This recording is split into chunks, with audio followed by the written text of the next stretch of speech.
Hey, what's going on out there, everybody? Rooster here in Tennessee, looking at a radio that you do not see every day. What I consider a rare radio. It's the Royce model 642 AM and sideband transceiver 40 channel radio plus the upper and lower sideband.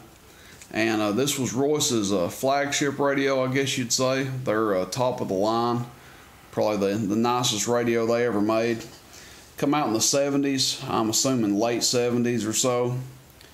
Full of features on it, as you can see, loaded with knobs and switches, and the 3 meters is a unique feature that I think it's really cool. Kind of the green backlit look to them there, but all 3 meters do work on it.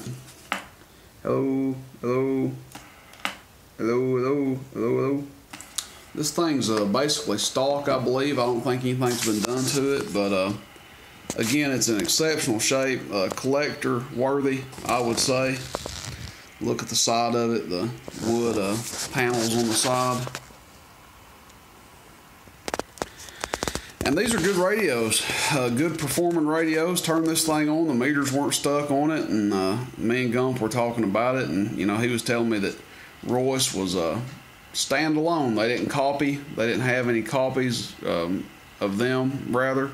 Well, there may have been some companies that tried to copy them, but they didn't. They didn't copy them. The other companies, they're their own standalone thing. Kind of like, you know, a lot of the old Unidens and Cobras share a lot of the same parts and stuff, same boards. The guts to them is the same, just a different radio on the outside, like a 2000 and a Madison, a Zachary T and a Washington. You know, so on and so forth. But I'll give you a look at this thing here. Look at the features on it. Give you a close-up look. All the lights work. I'll key this microphone up. Their transmit light works. Sideband, lower sideband, AM. These knobs are super tight, stiff on here. Clock, you've got different settings for it, bright and dim for the whole thing here. And then let's see, yep, there's your channel and clock display, so you can toggle between the two.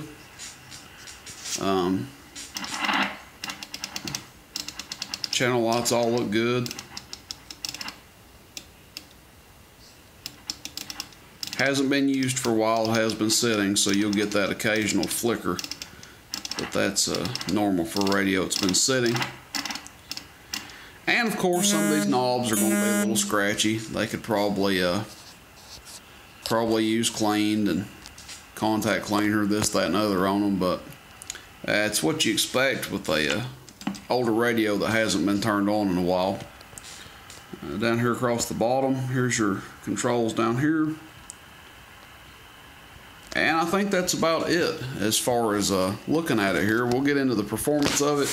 Again, I believe this one is stock. I don't think anything's been done to it due to the output of it. And like I said, I think it would make somebody an awesome radio. If you want to have something pretty cool to talk on every day, something unique. If you're somebody that likes to do the video gates and the water gates, pretty interesting with the 3 different meters here, unique. And heck, if you're just a collector that wants something, conversation piece to sit on your shelf, or something to collect value, something to pass on when you leave this world, it's a really nice radio and a really cool radio. Let's key up another radio on the dummy load, make sure this thing receives. Sorry if I blew your eardrums out, but it does receive. Had the volume up a little high. You can hear that volume knob scratchy a little bit, so it could use cleaned. Let's test the output on AM and sideband. This meter's already on peak. I left it on there a second ago when I was testing it out. 50 watt scale, 50 watt slug.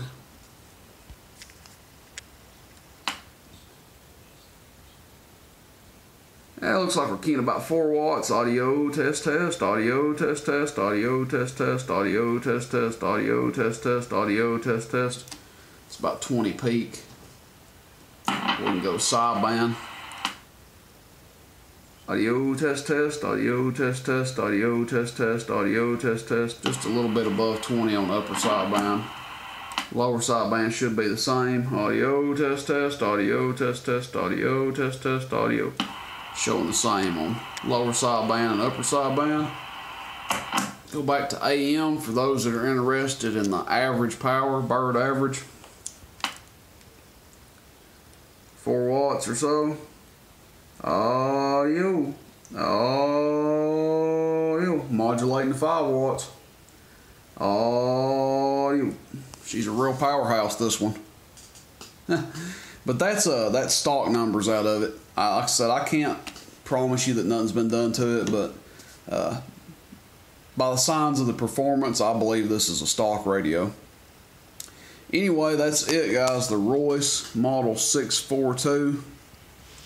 Exceptional condition, collector condition, whatever you want to call it. I'm going to pause this video, spin it around, and give you a look at the back of it, and then we'll wrap it up. It does come with the Royce stock microphone here, so I will send that out with it. But give me a second, I'll pause this thing, we'll take a look at the back. Alright, be right back. Okay, here's the back of it.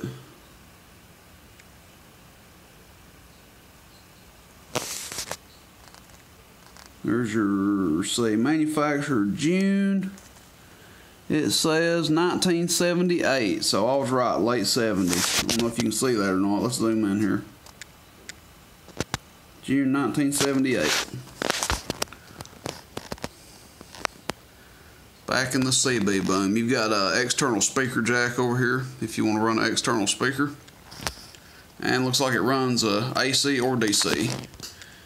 So in case of emergency, you had to run it on a battery or whatever, you could do that. But alright guys, I'm going to end this video. This one's for sale. If you're interested, text me, 423-299-3535. Definitely a hard to find radio, and one that'll be a nice addition to anybody's collection. Alright, hope you guys enjoy. Catch you on the band. See you, bye.